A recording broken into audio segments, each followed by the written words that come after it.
Alright, and hello everybody, I'm the Sweeper27, and welcome to another Dokkan battle video. So, we have two Super EZAs that are dropping today, tomorrow as of the day that I am recording this. And according to the Dokkan wiki, it just says release on February 17th. I don't know if there is like a countdown for it. It is 12 a.m., so midnight. Okay, midnight my time. Alright, perfect. So, by the time you guys will be able to see these videos, both of these units will be out for a little while, so you'll be able to kind of play around with them just a bit, but I still want to do my video, as I usually do, giving my first reaction to these character kits. Now, I made a little bit of a tier list right here, ranking every summonable Super EZA. I didn't include, what's-his-face, Prime Battle Goku. Prime Battle Goku, I didn't put him on this list, but I feel like this is a pretty solid ranking of where I would put every single Super EZA. I mean, maybe Kid Buu could drop down because of how easily he dies at the start of these fights. And, like, this unit just doesn't really have any viability just because different name. Same thing with this one, like, just kind of gets outclassed. A lot of these units kind of just get outclassed. Can't really go into slot 3 super reliably in a lot of instances, but I like Kid Buu supporter. I'm going to put Kid Buu here. You can disagree with that, that's fine. But we also have the placeholder here. I feel pretty good about my placements of all of these units, so we're going to read the character kits, and then I will be appropriately placing these two Super EZAs where I think that they will belong. So let's go ahead and start off with Cell. Now, as usual, the leader skill does not change, and the super attack does not change. The only thing that changes is the passive. So let's look here, Tech 3 key, 70%. You could actually maybe use this guy as a battlefield leader if you're still doing your type category leads, which I would honestly recommend just doing that anyway, and like getting rid of the headache of having to make, what is it, like 20 different teams. Even though we have 20 different teams that you could relevantly run, remembering which units you need for which thing, like, is this for my movie bosses team or is this for my uncontrollable power team? I mean, the type teams are strong enough for Battlefield, so I don't really recommend doing that. But, like, yeah, not a terrible leader. I mean, not great, but not terrible. And then for his super attack, effect, immense damage, HP recovery, 10% is pretty huge on a super attack effect, especially nowadays where you can get over 100 million HP. Not bad, not bad. All right. Revival, Messenger for the Future, BBB, Kamehameha, Fierce Battle, Ultimate Life Form, Attack of the Clones. His link set kinda sucks balls. He has two good links. I mean, 3. I mean, I guess that's generic. Messenger from the Future. Yeah, you're never, ever going to be popping that, unfortunately. He doesn't have Gentleman, interestingly enough. Gentleman actually wouldn't be bad. Revival's not great. You have to be below 50% HP for that to actually be, like, relevant. Okay, actually DKP has it, so maybe relevant. Bojack has it. Bojack's actually quite good. This guy, I mean, he's fine, I guess. He's not really good or anything.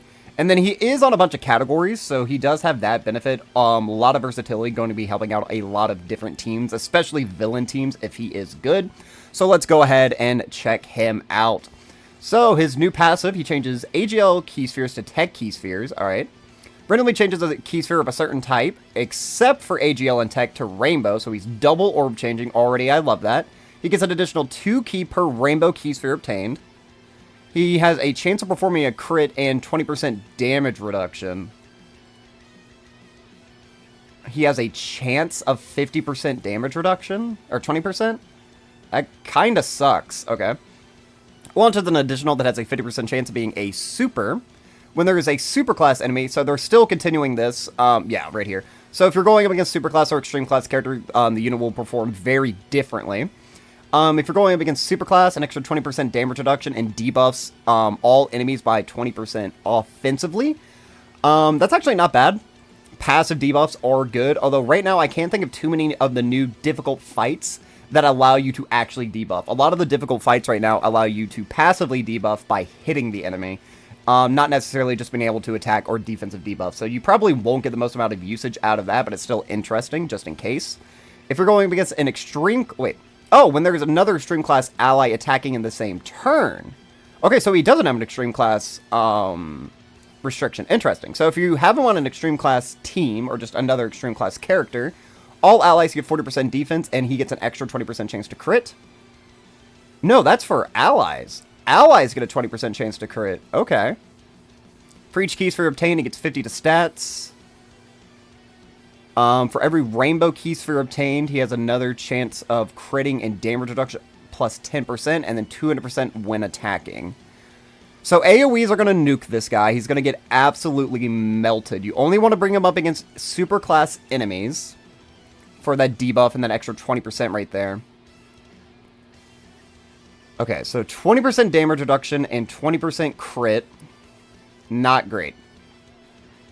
Chance of performing a crit and damage reduction plus 20%. Oh, okay, never mind. I get it. It's a 20% chance to crit, and he has 20% damage reduction. Got it. Okay. So he's 20 there, 40. And then with each rainbow key sphere obtained, I mean, he can get up to 100. He is creating his own orbs, but he cannot go into slot 1, especially since he doesn't have any start of turn stats. All of his stats are on super attack, so he's slot 2, slot 3. 40% defensive support, and 20% crit support. What is Broly's support? Let's see. How much crit and stuff do you do? For every super performed, that's when he gives himself his own stats. So he gives just the 20% attack and defense. He doesn't give crit support. You are giving crit support. 20%. So 1 out of 5 attacks within the turn are going to be crits on your allies. I mean, that's good. I mean, obviously 40% defense is quite good as well. AoEs, again, are going to absolutely obliterate this guy. How consistently are you going to be able to get this? Probably more consistent than Broly, so I'm going to say he is better than Super EZA Broly. He is double orb changing as well. And he is healing a bunch, too. Did he have additionals built in? Launches an additional? Yeah, right here. It's only at 50%, though. But, I mean, that's potentially 20% healing on the turn. Like, mid-turn, not at the start of turn, not at the end of the turn, not when collecting orbs. Mid-turn, which can actually be pretty huge, because if your slot 1 takes damage, like, let's say your slot 1 takes 50% of your health, getting 20% of that back would be nice. He is also giving himself, like, a lot of stats, but you want to primarily go for rainbows. So, again, base kit, he has 40% damage reduction. Base kit, if you're going with a super class. So you probably need, like, realistically speaking, you need to get this guy 3 rainbow orbs every turn. I mean, I don't know. Yeah, probably. Because he only hits the 200 stats. But he does do this as well. Okay, hold on. Let's look at our list real quick. So, right now, I'm definitely that. Do I think he's better than Gogeta? Let's pull up Gogeta. Because Gogeta is 50% offensive support. He's on Kamehameha, yeah? He isn't, actually. Okay. I thought he was. Do they share any other categories? It doesn't actually look like they do. Did I check out Kamehameha? Yeah, that's the one I literally just checked. Hold on, let me pause and get him pulled up real quick. Alright, so for Gogeta, Gogeta has the 200 stats at the start of turn, obviously. He's also a slot 2. He has the guaranteed additional right there. He's getting the 2 key, 40% offensive support. For every rainbow key sphere obtained, so he doesn't do this. This is like something you need, but he can't help himself get it at all. And he's more reliable with his stats. So he's going to be more consistent for certain. So Gogeta eventually gets 400% defense, 30% damage reduction, and guard. Eventually. I mean, he has the high chance to crit there. I'm going to say he's slightly worse than Gogeta, maybe? Slightly worse. Because this is going to be very inconsistent, very volatile. Because if you only give him 1 orb, which I know isn't going to be very common. Same thing with this, but like, when you're double orb changing, that is nice, but it's more nice when you can go into slot 1, because then you can take advantage of all of those orbs you're actually creating. As opposed to having to, like, try to conserve orbs in your slot 1 and slot 2. What teams are you actually running him on? I know I said he was on a bunch of teams, but where are you running this guy right now? I mean, Battle of Fate, you can run him with Frieza. Full Power, you could run him with Gohan. But but he wants Extreme Class, so primarily you want to be running him with Frieza. Planetary Destruction, he's not on Uncontrollable Power, so you can't really run him on Imp Broly's team super safely unless you're going up against a Goku. Kamehameha doesn't have a 200% right now. Android Test Cell Saga doesn't. Androids doesn't. Artificial Lifeform doesn't. Transformation Boost doesn't have a leader at the moment. Unless I'm foolish. Do you lead? I mean, you could run him on Daima Goku's team, but I don't know why you would. So he's on a lot of categories. It's just none of them are super top tier at the moment. Like Time Travelers is dead. Tournament Participants. We don't really have a good tournament participant leader. We have like Universal Survival Saga. Planetary Destruction, again, is good, but he's on an Uncontrollable Power. So Imp Broly, while he is on Imp Broly's leader skill, you're just nerfing Imp Broly by bringing him, essentially. So yeah, a lot of categories. Not necessarily sure how much he's going to be helping them outside of, again, Battle of Fate. Because Battle of Fate, you could run him with this guy. This guy is Extreme Class. And that would keep, like, both of their buffs activated. Because, yeah, that would give this guy 2 extra additionals in base form, as well as just naturally making Cell look a little bit better with this right here. Because then he's giving support and the crit. I'm going to say he's slightly worse than Gogeta. Yeah, I'm comfortable putting him there. Let me know what you think about that ranking, but I feel pretty good putting him right there. Okay. Oh, God damn it. Hold on. Oopsie, sorry about that. But let's look at what Gohan is doing. Now, Gohan's already going to have a little bit of trouble because he has the same name as the brand new summonable LR, who is, for better or for worse, a slot 2 or slot 3 option. So, for this guy to be competitive, he has to be very, very good. He has to offer a lot to the table for him to even be considered to be run, or he has to be good enough for you to not want to summon on the Carnival banner. There is a lot of pressure on this guy's shoulders.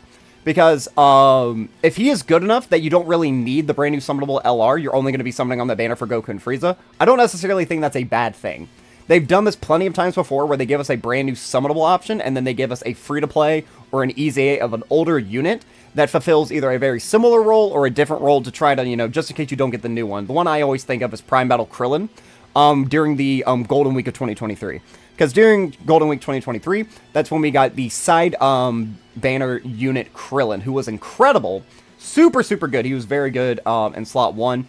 And just in case you didn't get that unit, we got the Prime Battle Krillin, who could not go into slot 1, was nowhere nearly as good, but he was a free-to-play alternative, so you could build out your Earthbred fighter team for Goku. So while it wasn't like a perfect one-to-one substitution, they did do very different things. They filled very different roles. There could have been a potential time where you would have wanted to bring the Prime Battle instead of the side banner unit, or just in case you didn't get the side banner unit, you could run Krillin instead. Even though Krillin, they didn't really give him enough. I mean, he was designed for World Tournament. I mean, it makes sense that he wouldn't particularly be very great in a lot of difficult content. So yeah, a lot of pressure on this guy's shoulders for him to be good. He needs to fulfill like a very unique or very different role, and he needs to be quite powerful. So, as always, leader skill remains exactly the same. This is actually super good for a battlefield, though. That is a very good Prime Battle lead. 4 key, 120 to stats. That's incredible. Let's see, what are his super attack effects? If I'm not wrong, this is also the first and only summonable super EZA of an LR. I know that we have Prime Battle Goku, and again, I didn't put him on my tier list, but Prime Battle Goku, obviously, he is an LR, but this guy is the first summonable Yellow Coin LR Super EZA that we've seen, and he actually gets defense. So does 12 key, 30% defense for 1 turn, Mega Colossal damage. And then on the 18 key, greatly raises the attack and 30% defense, so 50% attack, 30% defense for 1 turn, and then Mega Colossal damage to the enemy. Actually getting defense is huge for a Super EZA, so that's pretty massive. That's good. That is very, very good. Hold on, I gotta start up another link level run. I need to eat some meat real quick. Hold on. Hold on, gamers. Hold on. Trying to multitask here. Trying and failing. There we go. Alright. I'm trying to get back on my link level grind. Alright. So, let's see. 250% defense at the start of turn. Okay, so that's very, like, TEQ Kefla, or, STR Kefla kind of design right there. He changes TEQ key spheres to INT key spheres. Randomly changes key spheres of a certain type. TEQ and INT excluded to rainbow key spheres. So he has the exact same effect as the Cell, just with different orbs, alright? So this guy could theoretically go into slot 1, and then the brand new summonable LR could go into slot 3. That's actually pretty huge. Gets 2 key per type key sphere obtained, or just any key sphere, excuse me. And he's giving 40% support. Massive. Alright. When there's an extreme class enemy, debuff all enemies by 40% defense. Again, we don't really have any fights that you can debuff. And defensive debuffs are not as huge as offensive debuffs. Although we do have, just these bosses have massive HP pools. But outside of like Gold and Frieza, most of them aren't really going to like whittle you down. So you can kind of just like stay in the fight. They take forever, but they don't really pose much of a threat. But debuffing is going to be pretty big if we're able to debuff some of these big bosses who have like 700 million HP. Just make them go a little bit quicker, but that's all this really provides you, is just you go a little bit quicker. Chance to evade enemy super... 40% dodge, okay. Slightly worse than a high chance. Okay. When attacking with 12 key or more, 158% defense. Please give this guy, like, damage reduction or guard or something. For every 3 key spheres obtained... Oh, for every key sphere obtained, he gets 50% attack. With 3 or more key spheres obtained, 185% attack. Chance to perform a crit, and 50% damage. That's what I wanted to see. That's what I wanted to see. Okay. With 7 or more key spheres obtained, 100... Jesus! And chance of performing a crit plus 50%. With 10 or more key spheres obtained, another 185% attack. With 15... What? With 15 or more key spheres obtained, 185% attack. If HP is 58% or less, starting from the 4th turn from start of battle. 4th turn from start of battle. His second rotation. He changes all key spheres to INT. And then 30% damage reduction before attacking. Can he go slot 1? Is this guy a reliable slot 1? He's giving 40% support. That's nice. 285. He has 40% chance to dodge up against extreme class, so you only want to be bringing him up against extreme class, essentially. He's getting a lot of defense here. The issue is he only gets... So he's going to be like Tech Pan after turn 1, where like you can put him in a slot 1. He'll have 80% damage reduction regardless. You just need to get him 3 key spheres and he'll have 80% damage reduction from his second turn. So his first turn, he's going to be able to get caught. You're never going to see this, though. 15 key spheres? I know he's double orb changing. That's half the orbs. That's half the orbs on the field.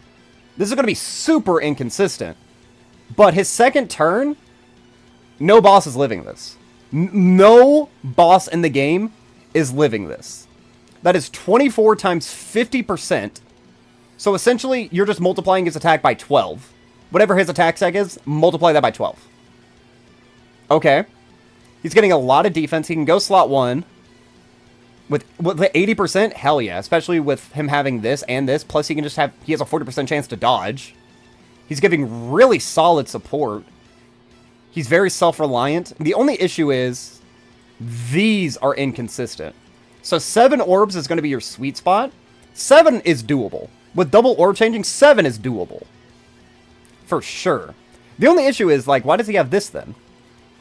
Is it going to be hard to get him? He doesn't have ki built anywhere into his passive aside from this, though. So maybe that actually is a good thing. Because he's only going to have the 6 ki from the leader skills. Plus whatever ki links he has. Gaze of Respect is good. You're not going to be seeing that very often. Prepared for Battle is good. Shocking Speed is good. So, yeah, he'll be getting some ki and some stats. No, this guy's fucking insane. What the hell? He's actually insane. This is mandatory. You have to give him 3 key spheres. That's mandatory. This is your sweet spot. And then these are super... I honestly wouldn't even recommend going for these, because, like, trying to get 10 or 15 orbs could potentially screw over every other character on your turn. Depending on how reliant, or, like, how much they need their ki. Because there are plenty of units who are very ki reliant. Sometimes they're a little self-sufficient, where they get, like, 2 ki per type key sphere obtained. Or you have, like, Gogeta, who gets 4 key spheres per rainbow key sphere obtained, which is insane. But yeah, these are very inconsistent and could potentially fuck over other units you have. But yeah, no, 80% damage reduction in slot 1. He doesn't have guard or anything, though, but he does have the 40% chance to dodge. So I guess that kind of balances out. You have a 40% chance just to dodge a super, which would do a lot of damage. He'll be able to eat any normal in the game, pre-super, with this up. And then post-super, he should hopefully be able to eat most of these big boss supers. Hopefully. No, this guy's insane. He's fucking insane.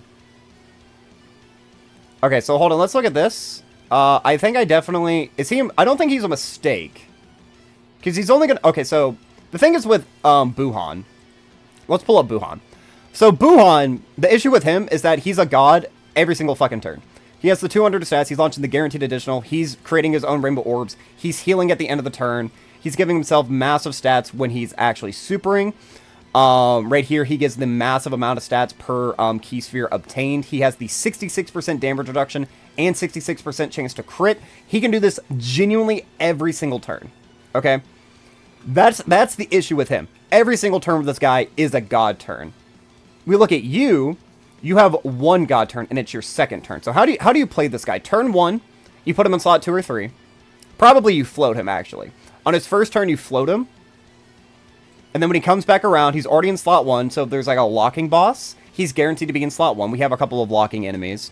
So you float him, he comes back around, he gets locked into slot 1. You guaranteed give him all 24 key spheres.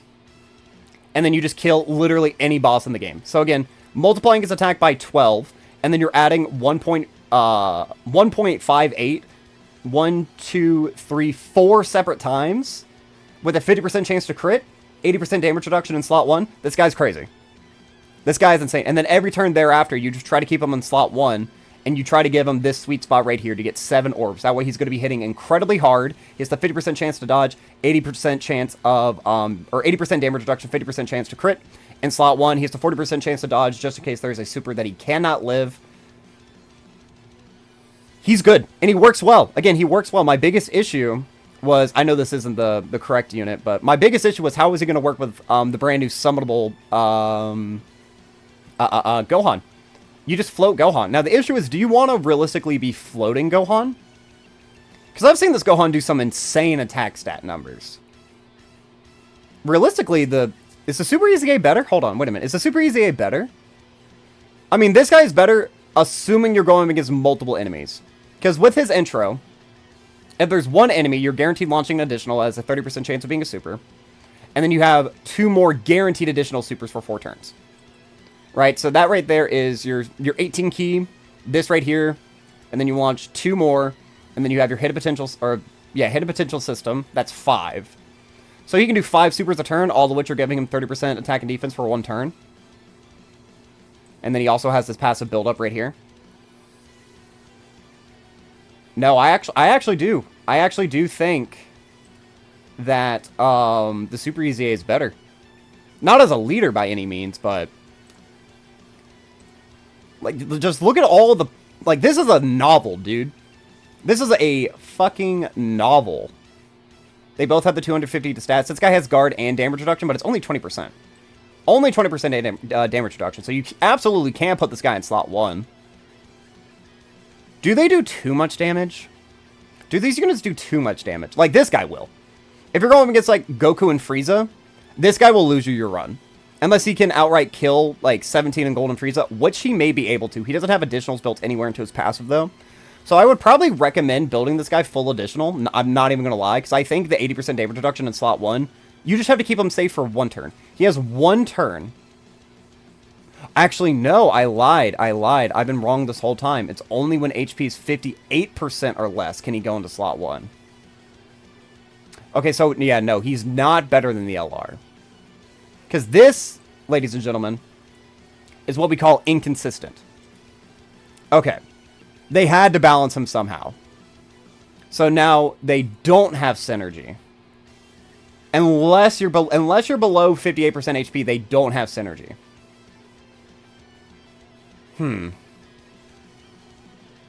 This can proc multiple times, though. Like, it doesn't say once only anywhere on here. So theoretically, if you're below 58% HP, this will fully heal you. And then next turn you take a little bit of damage. You could put this guy back in slot 1. The issue is, how often are we going to see that? Okay, so that is a cowl bummer, not going to lie. If that's the case, do I think he's better than Janemba? He has 1 god turn. Janemba's incredibly consistent. Beerus is incredibly consistent. He's very self-reliant. He has better teams than Beerus right now. I'm thinking maybe that. I still stand by this. He does have the God turn, which could potentially happen more often than not. But the fact that he can't actually always go into slot 1, creating issues with the LR. So in this case, the LR is better than him, because the LR is going to be more consistent in slot 2 or 3 than this guy is. But that God turn, like, this is going to be the most insane turn in the game. I don't think any unit outside of Vegito and Gogeta... Actually, you know what? No. Veku is more insane than this. Veku is actually the craziest thing in the game. I don't know what Amatsu is cooking. I don't ever understand why you go into Gogeta. I genuinely don't. I feel like you would just always go Veku. Because Veku is nuts. Guaranteed dodge for 3 turns, you have a perfect slot 1. And you're doing a shit ton of damage on a stacking unit. Yeah, absolutely. I mean, Gogeta's nice, but if you're running Vegito on the same team, there's no reason. You might as well just, boom, get your guaranteed dodge. And just continue to stack up offensively. That's a bummer. This is a bummer. This is a bummer. He would have been too good. Genuinely, he would have been too good if that was every single turn. If that was every single turn, you could put him into slot 1. Yeah. Okay. Okay, I still think he's good. He is good. I don't really think you're going to be running him all that often. But if you don't have the LR, like if you don't have this guy, this actually is a fantastic substitute because he has the potential to go slot 1. And he has the potential to nuke. Other than that, you still want to give him this. Because you could still run him in slot 2 or slot 3. If you can still reliably get the 7 orb sweet spot. Because again, 10 and 15 you don't need. He's very reliant. He's creating a lot of orbs. We do have a lot of rainbow orb changers though. So maybe you could have too many orbs. But at that point, it's just a skill if you bring a different orb changer. Or don't bring an orb changer. With the amount of teams he's on, yeah, no. Okay, very good, very good. Not as good as I thought. Did definitely misread, but I'm actually pretty confident with that. Let me know what you think about this list right here. I mean, you can maybe do this, maybe, but I'm going to say that I like Janemba slightly more. Just a little bit. Slightly better against AoEs and stuff, but... yeah, I feel pretty confident about that. So yeah, let me know. Again, by the time that this video is up, you guys would have already been able to play with these units for a little while. So let me know how you feel about these units. Do you think my assessments were correct or incorrect?